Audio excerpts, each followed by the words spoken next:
There's nothing like the magic of live music. Music is one of those things that unifies everybody. We are so very happy to be here with you tonight. We were going to be heading over to the UK, and then we were going to go into Europe and do a bunch of festivals.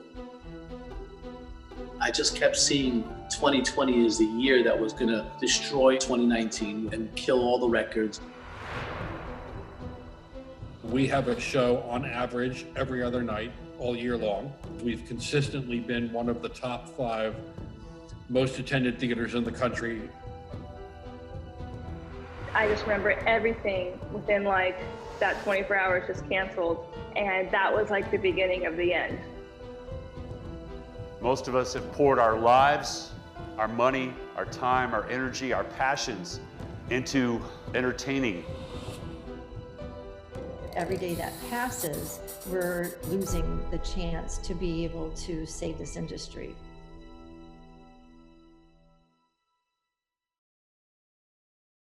I don't really know what a normal year is because my whole life has just kind of been this like progression of getting, busier and busier. But what I was hoping would be my normal, I guess, started last year when I was on the road almost constantly. I was touring with another band called Big Wild, playing bass. I went back to Europe back in, I guess it would have been January, February. It was about 6 weeks. I toured Denmark, Germany, Switzerland, the Netherlands, Austria, Italy, all over. And I got engaged in Copenhagen. That's when we started hearing about the virus getting more serious and traveling to different countries. And I just remember being with my tour manager, and we were in Germany and we were reading the news and we're like, oh my God, it's in Germany now. Like, it was just like following us, it felt like. And then it was in Italy and we had just been in Italy. And that was just kind of like the beginning of that, like, oh my God, I think this is gonna be bad. It was kind of insane, just like watching every single show just like vanish. And it was almost like, I remember in Portland, there was that weekend where everybody was kind of like hanging on by a thread. We were all like, okay, so I think the show's still gonna happen on Sunday, Saturday, but maybe we'll just wait and see. And then I just remember everything within like that 24 hours just canceled. I think in the beginning, I was still kind of holding on to this hope that, it wasn't going to be as bad. But once the reality hit, I was really depressed. That was like, I think it was just like this dark cloud just over both me and my fiance, and just kind of this like stark reality of how we were going to have to adjust to life with so many unknowns and absolutely no work remaining for me. I realized how much touring, it's such an adventure. You don't know what your days are going to look like necessarily. I miss the person that I am when I get to tour. Kind of like forces you to jump out of your shell. All right, everybody, I want you to hold up your glass, cheers your neighbor, and say, I love you! You meet so many amazing people. I think for me, it gave me a lot of purpose. So being stuck at home every day, knowing that there's no plan for me to head out on the road and do what I love and be in that energy. Monday, you guys. I feel so tired today. So very sleepy. I slept great, and I just feel like I could go right back to sleep. But it was a great Thanksgiving. Oh my God. It was such a great Easter. Oh God, you guys. I have really struggled through this time with my depression and anxiety, and that mental challenge can be really debilitating. And there's some days or weeks where I don't have it in me to try to plan. It's just you know, I've had conversations with my friends just being like, is this even worth it anymore? Like, what is the point? There's so much going on in the world that feels so much more important than my little career. Like, why does this even matter? So it's like, it's paired with just the, you know, the everything going on in the world and feeling like what you're doing doesn't matter, but also just like this impending doom of, will it ever be back to the way it was? I started grinding and trying to get my unemployment money, which was such a mess. And me, along with so many others, you know, had to wait months to receive anything. So I was more or less relying on my savings from that year prior. One of the first things I did was reach out to my, just kind of my base of students that I was teaching prior to being on the road. And I was just like, hey, I'm back. You want to do some Zoom lessons? And I knew that that was something that I could easily jump into, knowing that I could at least rely on that while I figured everything out. One of the things that came to surface was live streams. We did it. We're here. We're live. I'm 20 minutes late, and I'm so sorry.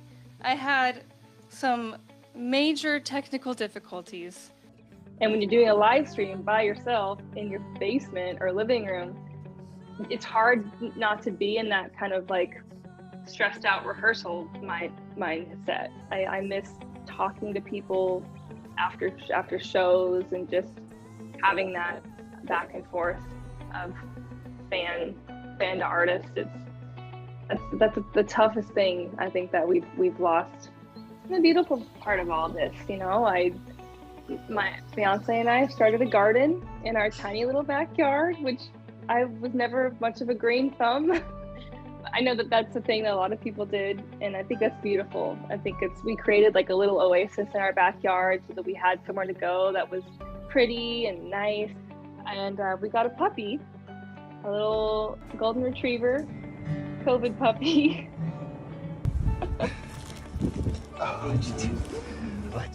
And so learning how to take care of another living thing in the midst of all this, and then also just like simply sitting in my living room with a candle lit and like my little lights on and just singing through some song ideas or just working on lyrics and just like having my space to just be like, all I have to do today is enjoy myself and my creativity. That's like all I have to do, nothing else.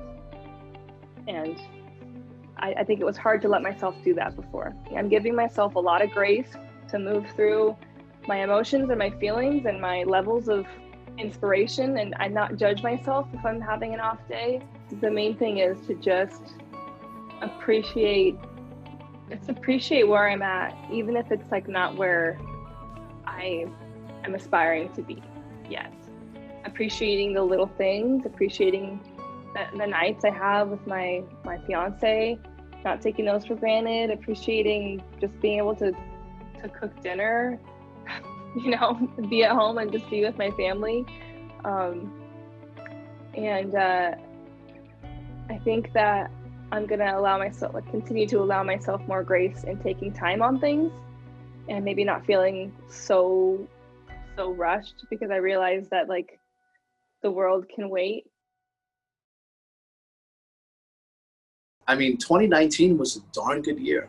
And I just kept seeing 2020 as the year that was gonna make everything that we've ever done up to this year, up to 2019, which was a fabulous year. It was just gonna simply destroy it and kill all the records. And going into the year, I had 26 shows on my calendar, pre-booked for 2021. I had a new album coming out, something I haven't done before. It was just a dream of mine. And if you recall, I was saying to you that 2020 was a year we're finally all gonna see 2020 vision and see it clearly. And hindsight is 2020, no pun intended. But I will say that I guess we got our wish. It just didn't exactly turn out the way I expected it, but you know what? We all see a lot clearer now than we did before. You know, I kind of figured that this was somewhat serious because everyone I knew had kids that stopped going to school. So at that point, when the kids stopped going to school, little by little, all across the country, I said to myself, wow, this is like legit serious. I remember thinking to myself, it's going to get serious, but how serious? It can't be that bad. Maybe in the next 90 days at most. Here we are, almost exactly a year later. And I just can't believe that we're still talking about this. You guys ready? All right. Where are my beautiful Italians in this house? It hurt a lot because I was so used to it. I mean, you got to remember something, that I'm good for 25 to 40 shows a year. And to go into the year with 26 beforehand means I would have had 50 to 55 shows. So to start off with that, it would have been literally like it was when I was 19 years old, if not better. And people understand it more now. I mean, you're talking about almost a moment of depression, but not just for the people who got on stage, but for the people who used us as an outlet to just be somewhere else, find themselves in a place where they don't have to necessarily think of everything that's going on around them, because we all grew up together at the same time in different places, and we all went through the same things together. So the one thing that we had in common with each other that brought us together to escape everything that was going on in real life has been now taken away. And taken away to a point where you're wondering, is it ever going to come back? Is it ever going to be the same? When is it going to come back? How different is it going to be? And, you know, for me, I try to dig deep, and I'm always the kind of guy who always thinks positive. I try to uplift everybody around me. My life is all about trying to inspire people and make them feel better. But when you have the world on your shoulders and things are not going great, after a while, even the people who try their best to inspire, when they fall down harder than those who they've been inspiring. I actually got COVID. I got COVID in October. I had a little headache from the first day, little shoulder pain in the back, and I quarantined in the hotel for 10 days by myself. And then my son ended up getting it, my youngest son. And we spent the 2 weeks together in the hotel. And every day I prayed, and every day I took all my vitamins and my supplements just to ensure that anything I could possibly do to make this go away and not affect me, I did. I was so afraid of losing my voice. I was so afraid of this going into my lungs. I've had asthma since a kid, and I was very worried that I'd be that guy that, you know, doesn't end up well. I was free of symptoms after 48 hours. And I was just blessed. But I got to tell you, every day after those 48 hours, I wondered, is this next day going to be the day? Because I heard the week after that you get it, the second week is where that's when things start getting bad. And each day I would just count down and going, okay, am I over the hump yet? Am I over the hump yet? And I remember getting past the 9th day and saying, holy cow, I only got a couple more days and I'm good. I was so scared, but I was so thankful. I don't think I've ever been more thankful.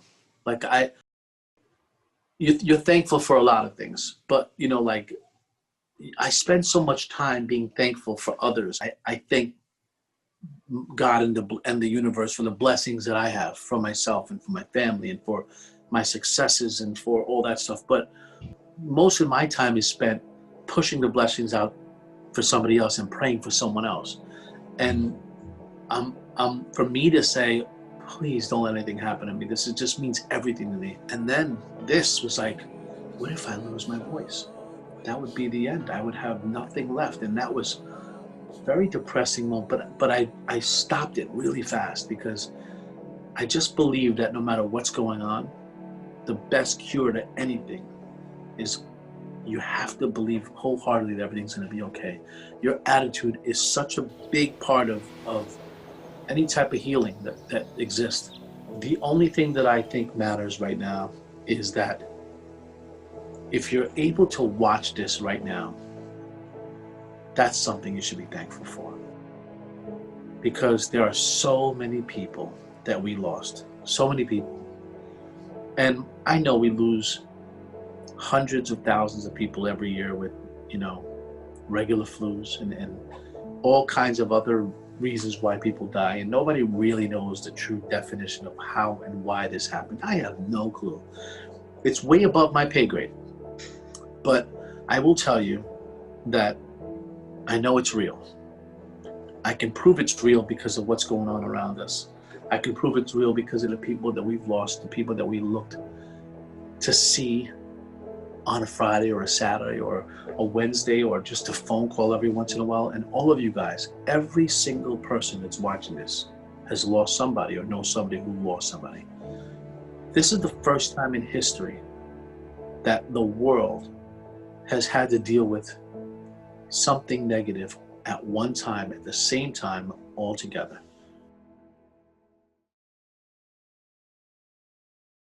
A typical year at the Florida Theater, we do about 175 nights a year. So we have a show on average every other night all year long. For several years, we've consistently been one of the top 5 most attended theaters in the country under 2,000 seats. We were able to book some really tremendous shows, and we were raising money towards a capital improvement of the theater. Just everything was firing on all cylinders. And if you'd said to me, listen, within the next 90 days, a global pandemic is going to sweep the world, and one result is that you're going to be completely closed, I would have said that's science fiction. And yet 90 days later, there we were. And on March 12, when we had our last show, we were afraid that we were going to be closed for 2 or 3 weeks. And then it turned out to be 9 months. We recently did the calculation, and year over year, 2019 versus 2020, we lost 96% of our income.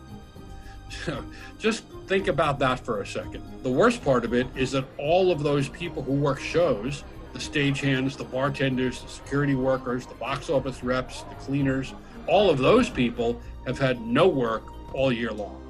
And that's, horrifying. That's over 200 people. There's a huge trickle-down effect from our activity. So in our neighborhood, there's a bunch of parking garages. So every night we're open, the parking lot attendants have another night of work. Every night we're open, there's more business in the restaurants in our area. So more waiters and more cooks and more busboys and more bartenders are working that night. All of those people were out of work. And all of the bands and artists who didn't come here, they all employ their own road crew, their own band members. The guy who carries the guitar on and off stage every night, that's a job. And that guy didn't have work either. They employ bus drivers and truck drivers. They're in hotel rooms. None of that happened. And all of those people were out of work. I'm scared out of my mind every day. I'd be lying to you if I said anything but that. My wife says to me over and over again, well, they will never let the Florida Theater die. And I keep saying to her, who's they? You focus on tomorrow, because there's no other choice. You got to get up and do the work and get to tomorrow. I am still working. My family's safe. They're all healthy. We are one venue out of thousands across the country. And, every historic theater, every performing arts center, every little 100-seat club is going through the same thing. This has been devastating to the live performance industry. We were all asked to close, and many are still closed. And we were asked to do it for the good of the country. And I think everybody was happy to do it, but it's been super tough. Thanks for coming tonight. We want to ask you all to do a couple things because we want to make this safe for everybody. It's not financially viable to keep doing this way in the long run, but, it's something. So we're happy that we have something. The performers, pandemic and health issues aside, are thrilled to be in front of an audience again. Drive-in concerts, Zoom concerts, podcasts, there's nothing replaces the immediacy of being in front of a live audience who give you that instant feedback. And, artistically, the performers have been really thrilled to be in front of a live audience again. One of my hopes out of the pandemic is that we will realize how important it is to have live performances and to have that experience. And that's essential to our sense of community, and being in a communal setting with other people enjoying a live performance is critical to your mental being and your mental health, and to developing a sense of community. And being deprived of it for all these months is going to make us appreciate it in the future. That's my hope.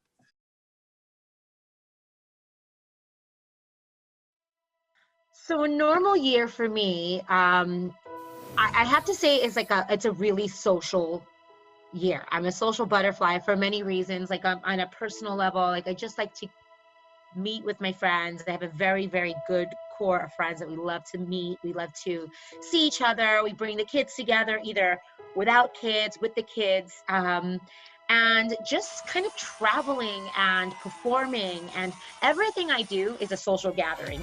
All right, you guys, you've got hands, you've got feet. We know how the Bronx gets down.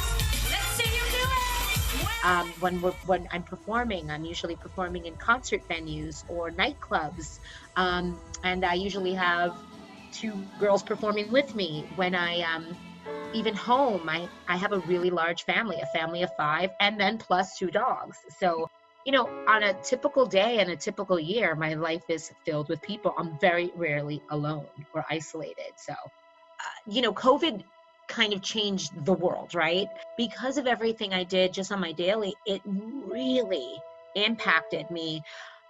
And it wasn't a negative. I can't even say in a negative way, because sometimes I think I needed the solitude and I needed to slow down. So I looked at it as a positive, but for a long time, I felt very disconnected from my friends, very disconnected from the world. I still can't believe we're in this place, and even though we're slowly coming back, when I look at, pictures of shows, when I look at pictures of gatherings, and social media has a fun way of reminding you where you were 1 year ago today, and yes. It's just like, do you remember it almost looks odd to me, like that's never going to be the same. We'll never be at that place again. And how did we think that was safe? We think that was, I look at it now and I think, well, was it safe? Were we always kind of tempting fate? But it really changed the way I lived. It changed even just how I looked at family. I have a toddler. What's the party for, huh? The party. My twins are going to be 18 years old. They're going to be going on to college. The blessing of this was I was looking at this senior year as it coming fast, coming quickly, and then losing them. But I will say that the minute we were quarantined, I was with them every day, every minute. And it was time that I just said, you know what?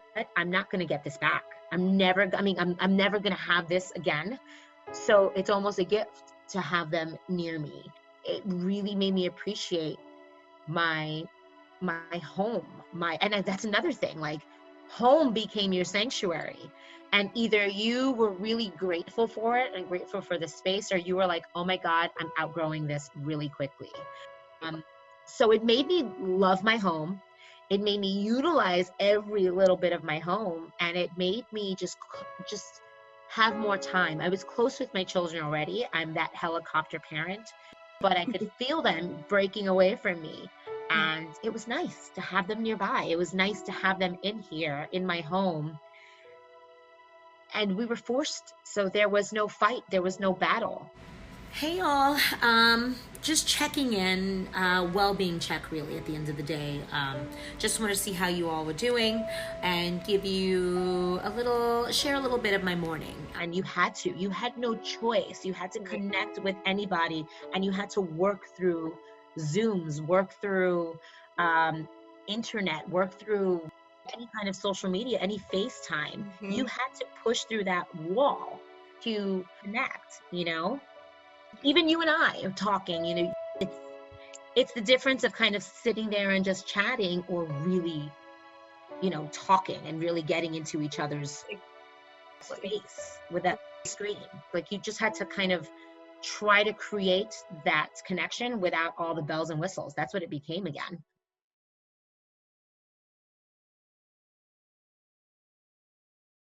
We had a lot of big plans in 2020 with a new album release on a brand new record label and a lot of big festival shows booked. I did 25 shows, which I'm very thankful for those opportunities. I actually did a world tour in 2020, and I'm not sure how many guys can say that. We were able to do the Monsters of Rock cruise and Cozumel, Belize, and then went to Australia for my first ever Australian tour. And literally within a week of us getting home from Australia, that's when the travel ban was instigated. I was under the impression that it wouldn't last very long and they would, burn itself out, or it was a false alarm, or obviously the disease is very deadly and it's very real. And we decided to push forward with whatever shows were on the books. The Sturgis Rally in Sturgis, South Dakota, obviously that's our residency. Sturgis 2020, baby! We did 5 headline shows at the Sturgis Rally. I know the colors of the American flag. We stand up for those. We believe in what we say and we believe in what we sing. So we put together this medley of songs. And I was pretty sure that one was going to happen, but they waited until the last minute to give us the green light, and we were concerned that event was not going to happen as well.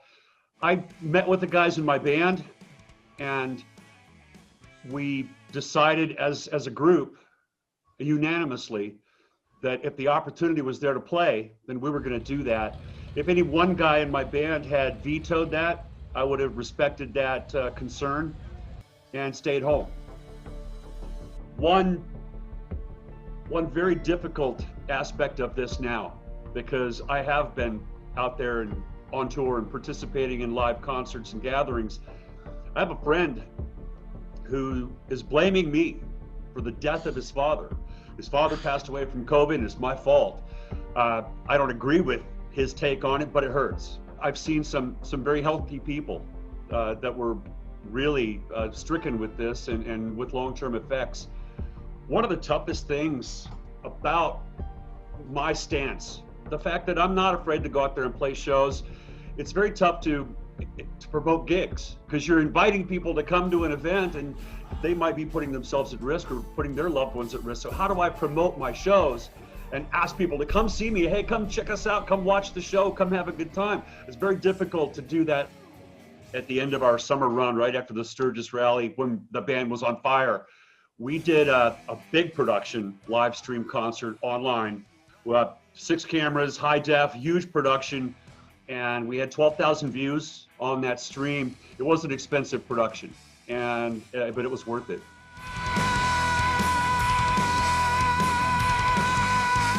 To be able to entertain people all over the world, regardless of the virus.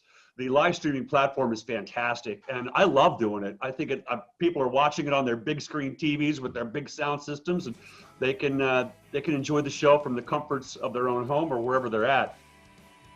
One thing 2020 really taught me, that really hit home, was that I'm not essential. And I always thought that there would be a need for entertainment, that I would always be able to make a living with my music and be able to perform or entertain people. I could go to a bar somewhere on a bar stool with an acoustic guitar and make a couple $100. I realized that's not the truth. So that really hit home to the fact that, man, maybe I'm a dinosaur. Maybe people don't really need or want what I do. A few years ago, my wife Renee was diagnosed with cancer. And as everybody knows, because most of our lives have been touched by cancer, that's a game changer. All of a sudden, you realize that day when you get the diagnosis, everything is different now. I'm not going to be able to tour.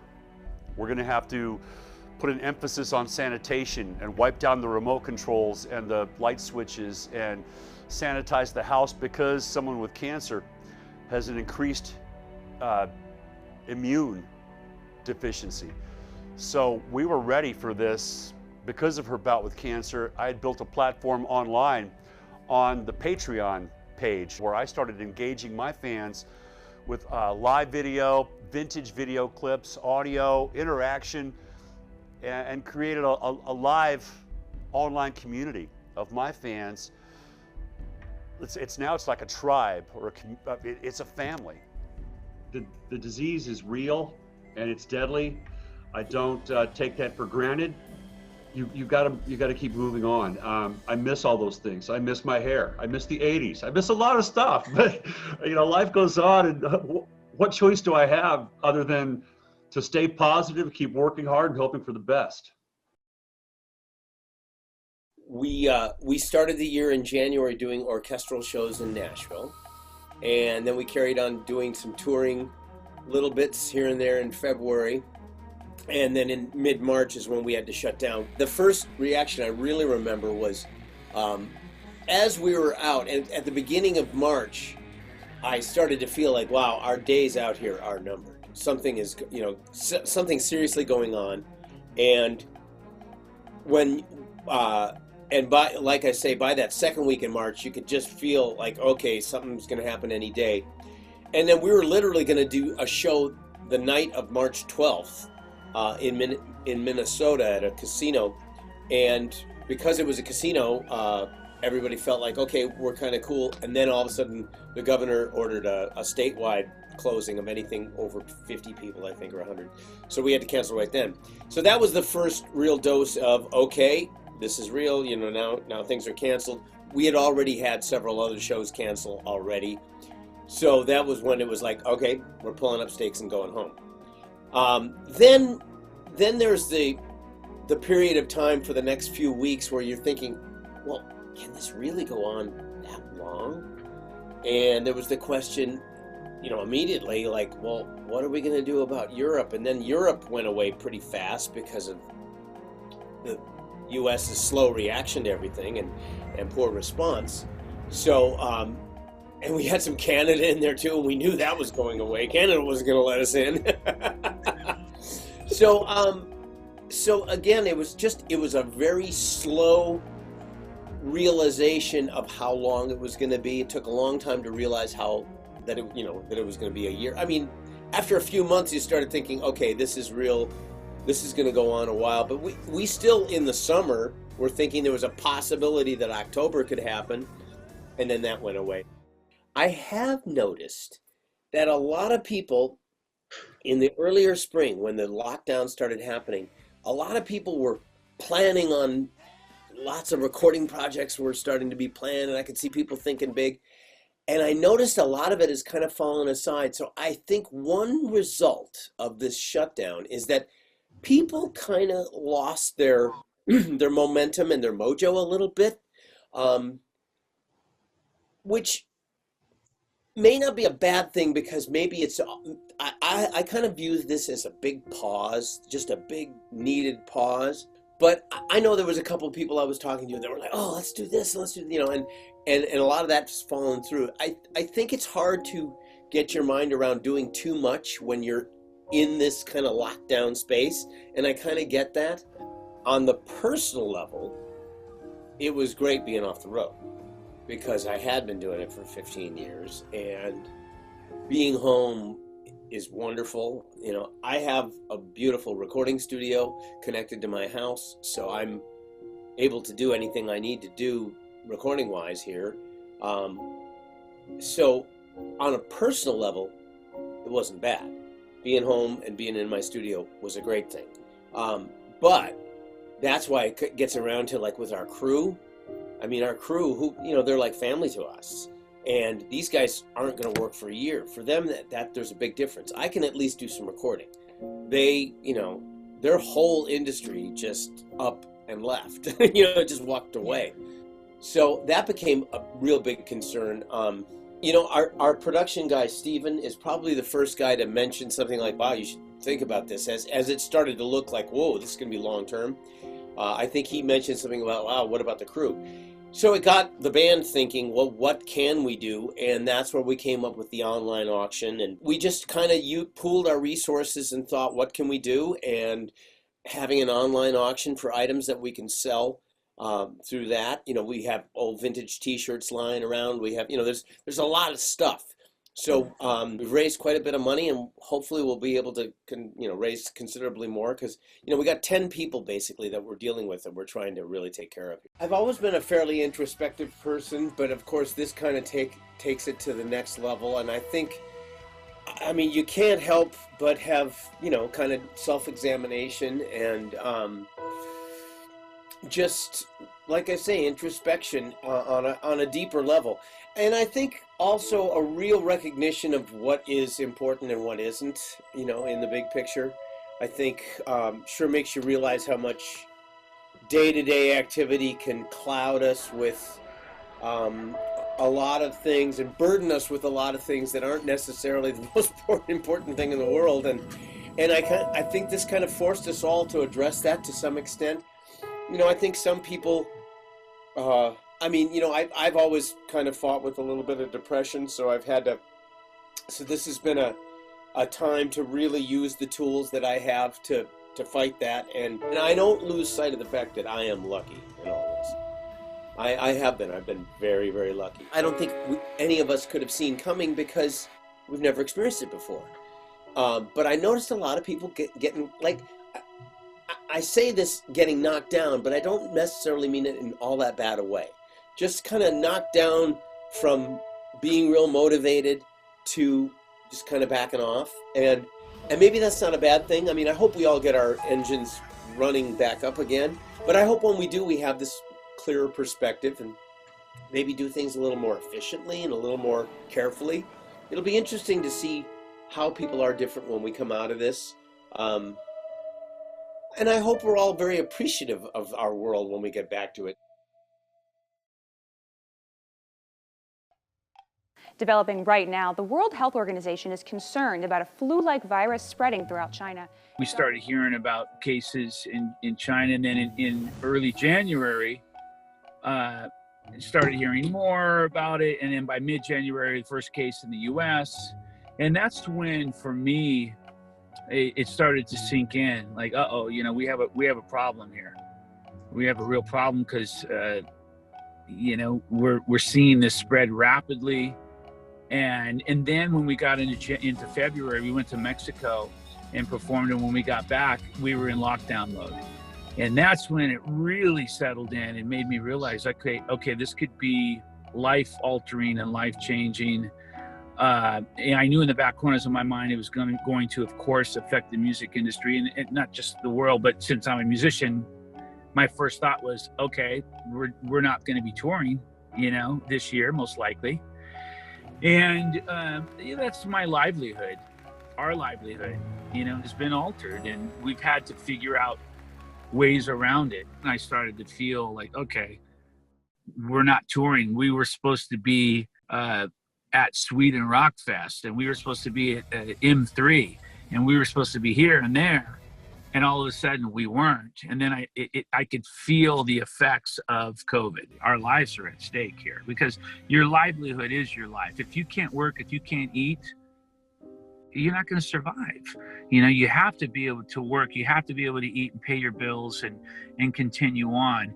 Some people are falling into depression and alcoholism and drug addiction and whatnot from this whole pandemic because they're so upset, and rightfully so.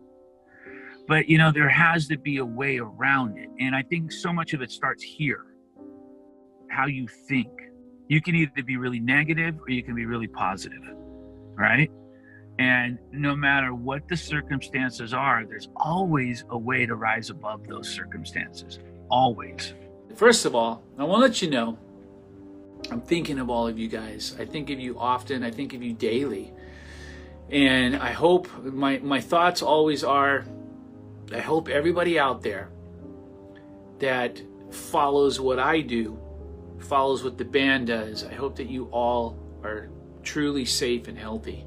I tell you, it's tough for me too. It's not like I wake up every day and it's easy and no problem. I mean, I have struggles like everybody else. You know, I go through days where I'm feeling down and out and like, oh man, you know, I just don't feel like doing anything today.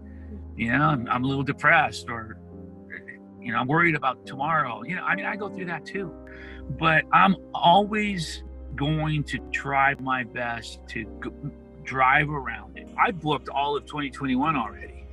I mean, I've got like 5 projects on the calendar for 2021 that take me all the way to the end of the year. And then we're going to start on another Striper album at the end of 2021 into 2022.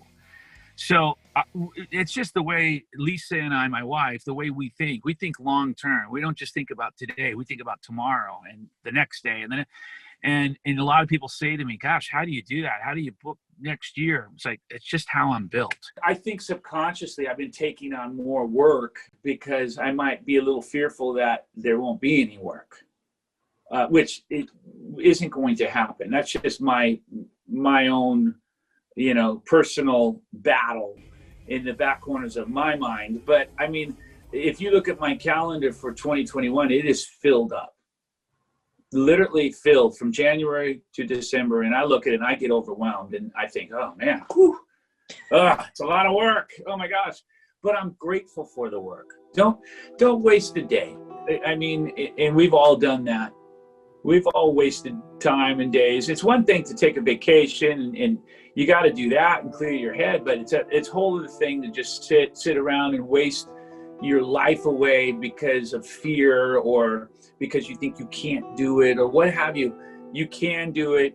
There's nothing to be fearful of. Be smart, be wise, but get out there and live life. I'm just always about encouraging people, you know, to find the light in the dark, and there's always light, and it always overtakes the darkness. And you know, don't let life break you down to the point where you feel defeated. Just keep moving, you know. So I use this model often lately, and it's been said many times, but it's so true. Is the best is yet to come if you believe that.